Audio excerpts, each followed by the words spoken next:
বিয়ে করবো। একটা মেয়েকে দেখতে আরেকটা মেয়ের দিকে নজর, আপনার তো চরিত্রই ভালো না। বেরেন বাড়ি থেকে। এই বাবু চ। দিল্লিতে আমার মেয়ের বিটা খাইনি। বিশ্বাস করেন মা, আমার কোনো দোষ নেই। আমি শুধু চাবিটা দিতে গেছিল।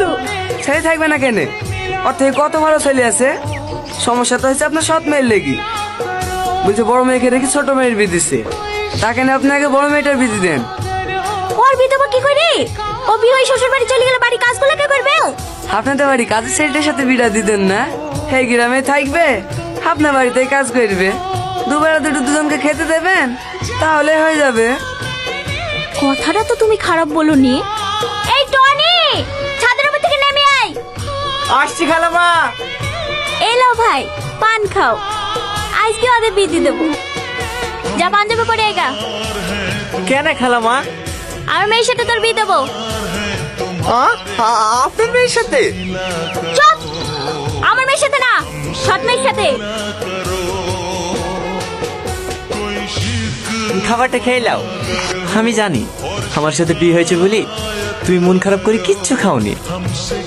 আমি বুঝতে পেরেছি তোমার আমাকে একটুও পছন্দ না, কিন্তু আমি যদি বিয়েটা না করতাম তাহলে হয়তো আমার থেকে কোনো খারাপ ছেলের সঙ্গে তোমার বিয়ে দিয়ে দিত। আমি শুধু তোমার কথা ভেবেই এই বিয়েটা করেছি। খেয়ে শুই করো। আমি কোনোদিনও স্বামীর অধিকার নিয়ে তোমার সামনে এসে দাঁড়াবো না। হ্যাঁ, তোমাদের আসতে কোনো অসুবিধা হয়নি তো বাপ? না না মা, কোনো অসুবিধা হয়নি। ভেঙে ফেলবা নাকি? ঠিক আছে ভাই। এই ভাই কাকে বলছি? সাহেব বলবি। ঠিক আছে সাহেব। হ্যাঁ, বিয়ের পরে প্রথম শ্বশুর বাড়ি আসলা।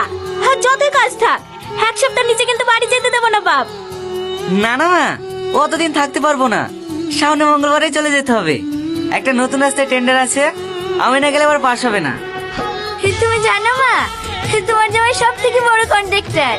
তোমার জামাইয়ের আন্ডারে 200-এরও বেশি লোক কাজ করে। তোমার জামাইয়ের ওখানে বিশাল সম্মান, কেউ স্যার ছাড়া কথাই বলে না।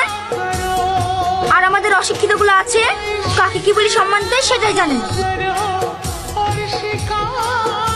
এই লাও, আদাতে চা করিলে আসনু, খেয়ে লাও। তুমি একটু আরাম করো, আজকের ও বাড়িতে কাজে যেতে হবে না। না না, ভাই এসছে, ভালো মন্দ খাবার করতে হবে, না গেলে হয়। ও আমি ম্যানেজ করে নেবো, এ অসুস্থ শরীরে আজ যেতে হবে না। কিনে আমার বদলে তুমি রান্না করবে নাকি? কেন আমি রান্না করতে পারিনি নাকি? এই সালমা, হ্যাঁ বলেন মা। এখন উঠো, ছাড়তেছি।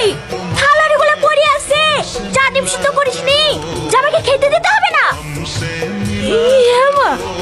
মা, ও শরীরটা একটু খারাপ তো, তাই আসতে একটু লেট হয়ে গেছে। আমি থালাটি ভেজে দিচ্ছি। ঠিক আছে, 8 ঘন্টার মধ্যে যেন জামাইয়ের ঘরে সকালকার নাস্তা পৌঁছে যায়। ঠিক আছে মা। তোমাকে বাঁচতে হবে না, আমি বাঁচছি। চুপ করো তো, তোমাকে পানি কাছে যেতে হবে না। এমনিতে জ্বর এসে মরছে, আবার পানি লাগবে। তোমার জামাই একটা হাই রেটের টেন্ডার ধরেছে, সিকিউরিটি মান হিসেবে 1 কোটি টাকা জমা করতে হবে। কাজটা করতে পারলে 4-5 কোটি টাকা লাভ হবে। 50 লাখ টাকা মতো শর্ট পড়ছে, তুমি একটু ম্যানেজ করে দাও না মা। এত টাকা আমি কোথায় পাবো? আমাদের 12 বিঘি জমি নাই, ওই জমিগুলো বেচে দাও না মা। একবার টেন্ডারটা হাতে পেয়ে গেলে তো ওরকম জমি 1-2 বিঘি কিনা হবে। ঠিক আছে, তুমি কোনো চিন্তা করো না জামাই, আমি খরিদ্দার দেখছি।